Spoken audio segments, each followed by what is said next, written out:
Assalamualaikum warahmatullahi wabarakatuh. Waalaikumsalam warahmatullahi wabarakatuh. Siap. Sebelum kita mulai pelajaran hari ini, sebaiknya kita berdoa terlebih dahulu. Berdoa dimulai.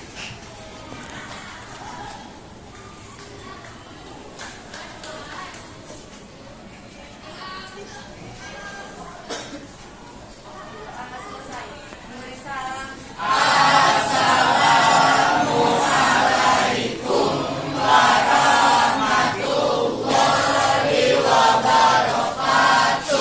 Waalaikumsalam warahmatullahi wabarakatuh. Alhamdulillah, salatu wassalamu ala Rasulillah wa ala alihi washabihi wa man wala wa ba'd. Apa kabar anak-anak semua? Alhamdulillah, baik Pak. Yang lama tinggal ini Ada. berapa orang? Enggak ada ya? Siapa? Ada Guntur tapi telat. Guntur. Ntar Udah kali masuk ini ya? datang nih. Oh, gitu. Emang dia biasa telat ya? Baru kali ini Pak. Dia mau Kenapa? coba-coba kali. Mau ini? Mau periksa dulu ya? Apa kali dia Pak? Baik, dah. Terima kasih. Anak-anak yang dirahmati Allah Subhanahu wa taala, ya. Kita kemarin membahas tentang masuknya Islam di Nusantara dan minggu ini pun masih membahas tentang dakwah Islam di Nusantara. Kalau kemarin kita membahas tentang kerajaan-kerajaan Islam, sekarang kita membahas tentang materi atau teori, kemudian cara metode dakwah penyebaran Islam di Indonesia. Kemarin kita sudah membahas bagaimana kerajaan-kerajaan Islam. Pertama Islam masuk membuat kerajaan di daerah mana pertamanya? Kerajaan pertama Islam di mana? Di Indonesia ini? Di mana? Jawa. Medan. Sumatera. Ya. Apa itu? Kerajaan apa namanya? Kerajaan pertama, kerajaan Islam pertama itu Samudra Pasai. Ya. Nah di Jawa terkenal dengan penyebaran dakwahnya, yaitu yang disebut dengan Wali Songo. Nah, apa itu artinya Wali Songo? Sembilan wali. Ada beberapa kerajaan di Jawa, kerajaan-kerajaan Islam, salah satunya apa? Demak. Ya. Kemudian di Sulawesi ada juga apa? Kerajaan apa Sulawesi? Hah?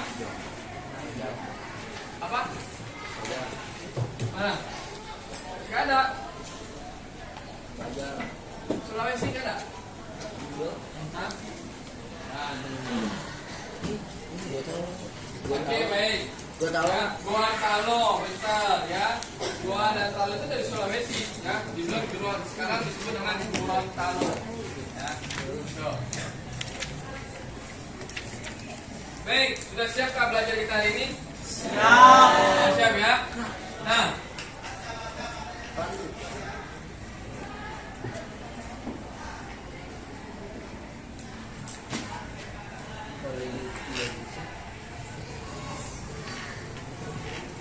oke.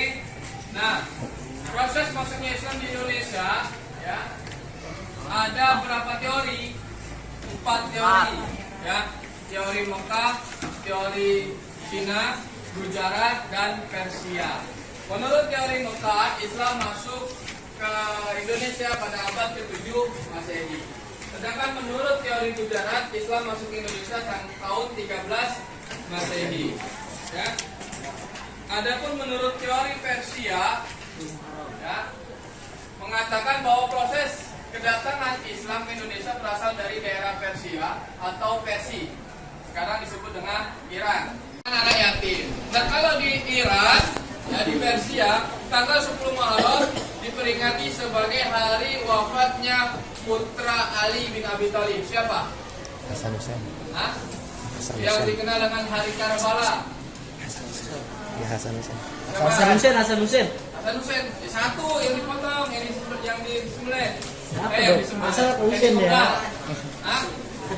Hasan apa Hussein? Hussein. Hussein. Ada yang Hasan. Apaan sih? Nah, Giliran ya bilang. dicari, ya. Nah, Tuh, nah itu terkenal dengan namanya perayaan Hari Karbala, tanggal tepatnya 10 Muharram. Itu ada di Iran. Dan di Indonesia dikenal dengan perayaan Lebaran Anak Yatim. Nah, kemudian menurut teori Cina, proses kedatangan Islam ke Indonesia khususnya di tanah Jawa berasal dari para pedagang Cina. Mereka telah berhubungan dagang dengan penduduk Indonesia jauh sebelum Islam dikenal di Indonesia. Jadi sejak masa Hindu Buddha. Ya, pada abad ke-7 ya. Sama nih. Telah sampai di Cina pada abad ke-7. Berarti teori Cina dan teori Mekah itu Islam masuk ke Indonesia pada abad ke berapa? 7 Masehi. Sama ya. Cuman bedanya kalau menurut Cina dia langsung dari Jawa ya, dari Cina ke Jawa untuk berdagang. Di Arab juga dari Mekah juga berdagang juga. Ya. Tuh. Oke, ini perkembangan Islam, maksudnya Islam di Indonesia. Kemudian teori-teori dakwahnya, ya, seperti apa? Nanti tugas kelompok kalian, ya, akan saya bentuk 6 kelompok, ya, 1, 2, 3 dan 1, 2, 3. Ada namanya itu kinestetik, audio dan visual. Ya, visual itu apa? Penglihatan. Jadi kelompok yang visual itu yang melihat, yang mengamati gambar atau video. Ya, kalau audio mendengar. Berarti kelompok audio itu adalah yang mendengarkan temannya berbicara atau puisi atau khutbah. Ya, kemudian direkam, ya, dan didengar kembali. Kemudian kinestetik, keterampilan, kemampuan, langsung bergerak dia maunya, nggak mau berpikir panjang, dia langsungnya praktek. Nah, maka yang kelompok kinestetik itu nanti akan membuat kaligrafi tentang dakwah, ya, ayat-ayat dakwah. Nanti masing-masing maju ke depan dan dipresentasikan.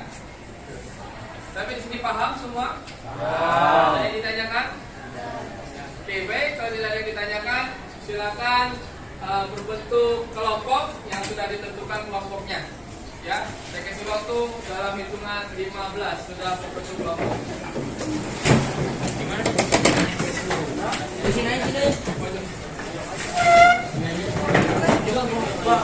Hei, silakan dulu, silakan. Ya. Halo, silakan dulu.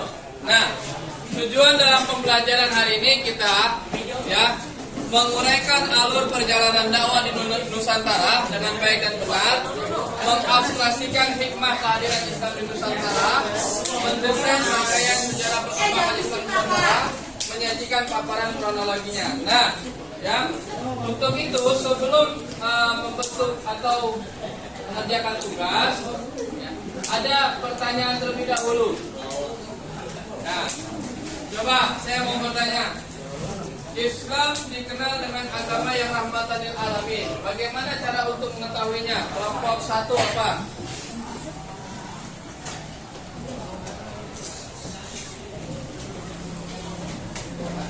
Oke. Kelompok 2, bagaimana cara mengetahui Islam itu sebagai rahmatan lil alamin?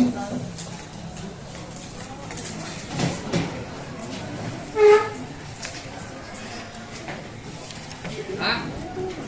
Menurut kamu aja, menurut pemandangan kamu, nggak ada di buku, nggak ada. Ya. Rahmatan lil alamin itu apa? Hah? Rahmat, apa rahmat?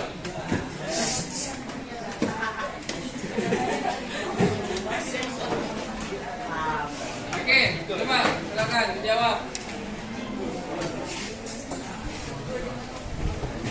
Menurut kamu gimana? Oke, atau bagaimanakah cara kembali menyebarkan dakwah Islam Nusantara? Coba, kelompok 1, bagaimana caranya? Wayangan. Oke. Kelompok 2, bagaimana cara ulama atau mubalik menyebarkan dakwah di Nusantara? Dakwah. Menyebarkan Islam di Nusantara. Ya, gimana caranya? Dengan metode apa?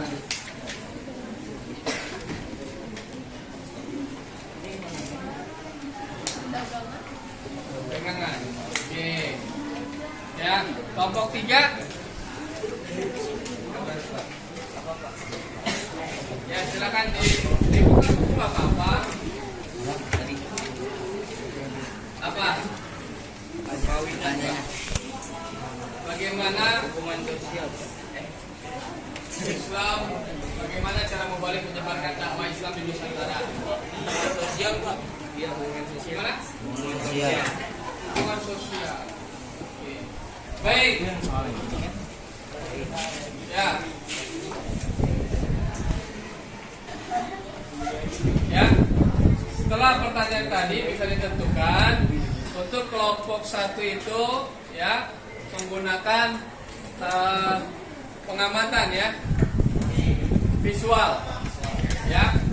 Kelompok 2 itu auditory ya, mendengarkan atau menyimak dari teman yang berbicara atau berdiskusi atau ceramah, puisi, silakan ditentukan.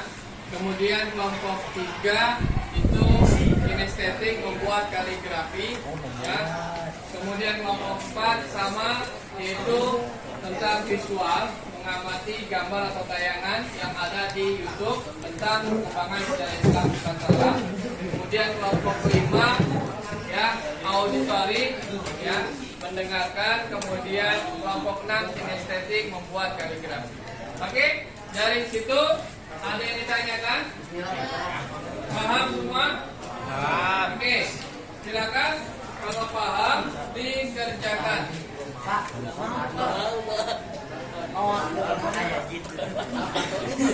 Baik, apa?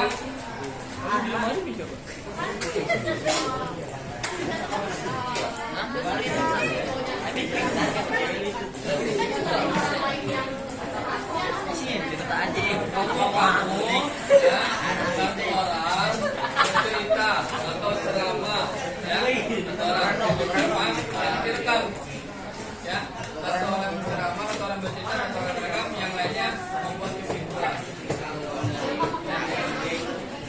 ya. Iyalah, pakai HP kamu sampai saya. Ya, HP kamu nanti dikirim ke saya. Ya, gitu. Paham ya?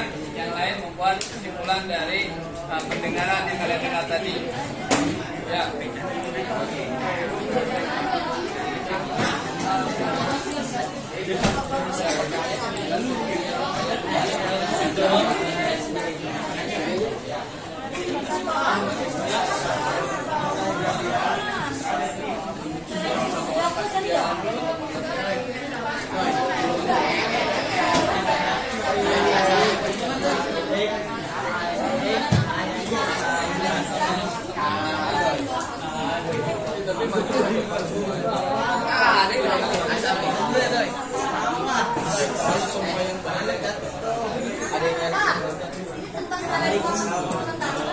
Ya. Metode dakwah Islam di Nusantara.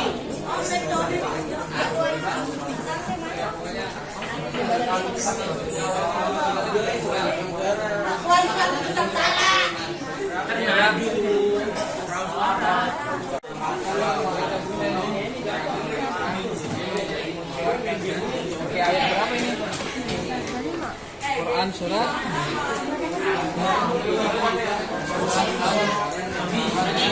tentang apa nih? Tentang apa? Ganda.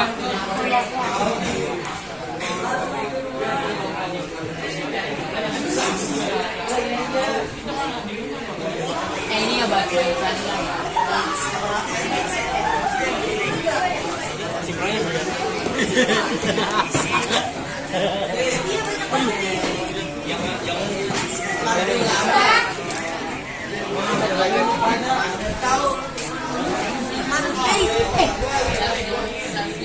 Masuknya Islam.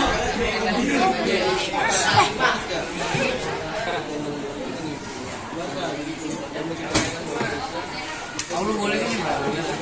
Ya, silakan.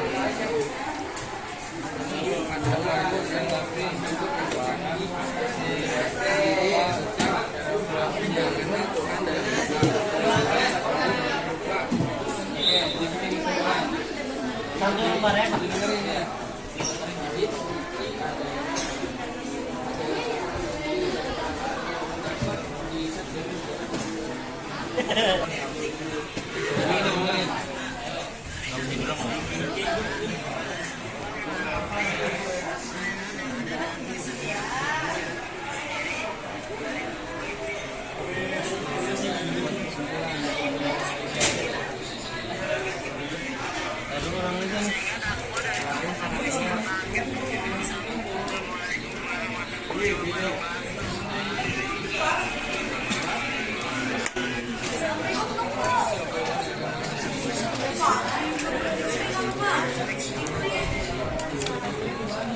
bawah boleh Pak. Siapa namanya Pak Sugi?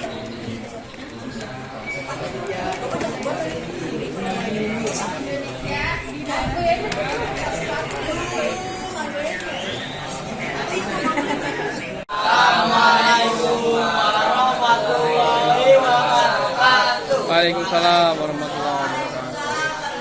Kami dari kelompok 5 ingin menjelaskan rangkuman dari video sebelum dikirim dari grup WhatsApp. Dari dakwah Islam Nusantara berdakwah melalui kebudayaan yang ada dan kesenian dari masyarakat itu sendiri.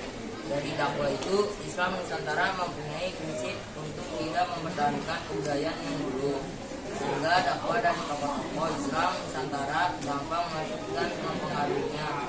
Islam Nusantara yang mempunyai metode dakwah sejauh ini sangat membumi Nusantara. Sekian dari saya. Wassalamualaikum warahmatullahi wabarakatuh.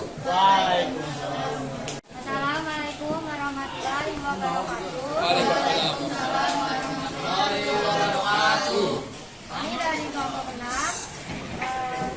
Kami menulis dalil dakwah surat An-Nahl ayat 125. Berbunyi,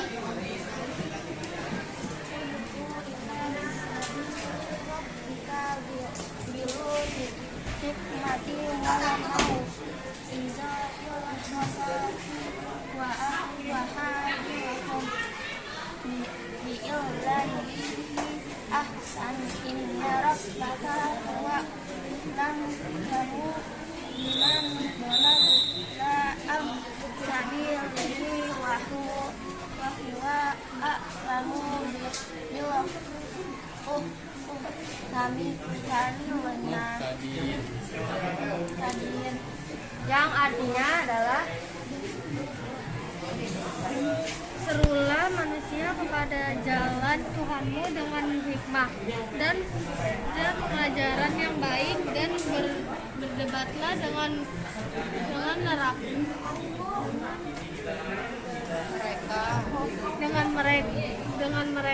dengan cara yang baik. Sesungguhnya Tuhanmu adalah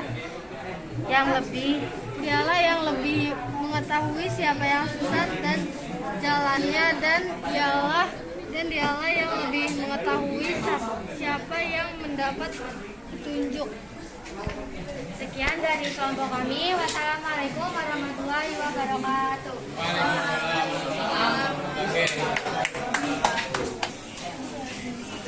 Assalamualaikum warahmatullahi wabarakatuh. Selamat pagi Bapak Ibu Guru dan teman-teman lainnya yang berbahagia. Pertama-tama marilah kita panjatkan puji syukur kepada kehadirat Allah yang Subhanahu wa taala karena telah memberikan rahmat sehingga kita dapat berkumpul pada ruang kelas kali ini. Perkenalkan, nama saya Bimalan Saifendi dan ini Akbar, di Syafiq, Hanifah, Saluna, Riko dan Mawa. Di sini kami akan mengamati dari hasil video yang sudah dikirim Pak Guru di Google Classroom. Yang pertama di sini yang akan membaca adalah Syafiq. Sejarah perkembangan Islam di Nusantara. Perkembangan Islam di Indonesia mulai terjadi pada abad 7 Masehi.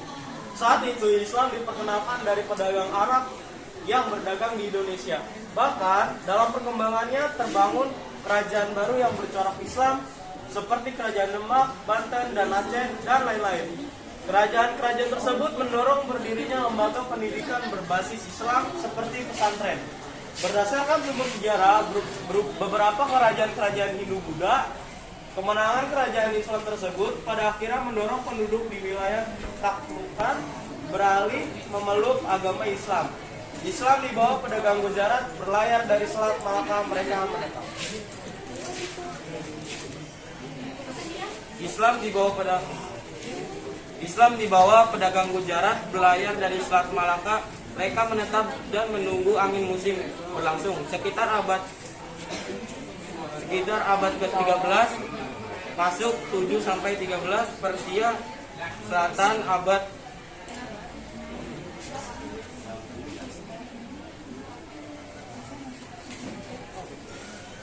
persamaan tradisi seperti peringatan 10 Muharram, upacara tabung. Masuknya agama Islam di Nusantara dibawa langsung oleh musafir Arab sekitar abad ke-7. Hal ini dapat dibuktikan dengan penemuan kampung baru yang ada di daerah Banten. Menurut teori Cina bahwa kedatangan Islam di Nusantara itu berasal dari Cina. Hal ini dapat dilihat dari adanya kesamaan migrasi orang-orang Cina ke Asia Tenggara. Mereka memasuki wilayah Sumatera bagian selatan. Sekian presentasi dari kelompok 1 kali ini. Wassalamualaikum warahmatullahi wabarakatuh. Baik anak-anak, tadi sudah disampaikan oleh teman-teman kalian, ya. Kita berikan apresiasi, kasih plus dulu buat mereka yang sudah maju. Ya. Nah yang lain, ya harus percaya sama hasil karya sendiri, jangan takut maju, jangan malu, ya. Karena orang yang berani adalah orang yang baik, ya. Orang yang berani maju adalah orang yang mau baik, yang memperbaiki kekurangannya. Oke. Nah, dari pertemuan hari ini membahas tentang apa? Tentang apa ini kita bahas? Sejarah perkembangan Islam di Nusantara. Ya. Maka kesimpulannya Islam ini yang masuk melalui teori siapa? Masuk ke Indonesia melalui teori apa? Apa? Hah? Pertanyaannya apa?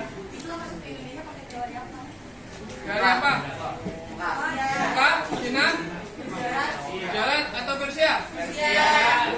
Persia. Mekah enggak? Semuanya? Oke, ya. Karena Indonesia ini luas, ya kan? Nah, kalau di Sumatera dari Mekah, di Jawa dari Cina, ya atau Gujarat. Nah, itu. Yang jelas Islam masuk ke Indonesia pada abad berapa? 7 Masehi, ya. Abad ke-7 sampai 13 Masehi, ya. Sepakat, ya. Oke, baik. Nah, jangan lupa tugasnya, ya, dikerjakan, ya. Bab 6 ya, dikerjakan. Oke. Terima kasih atas waktunya. Kita tutup pertemuan hari ini. Ada yang bertanya sebelumnya?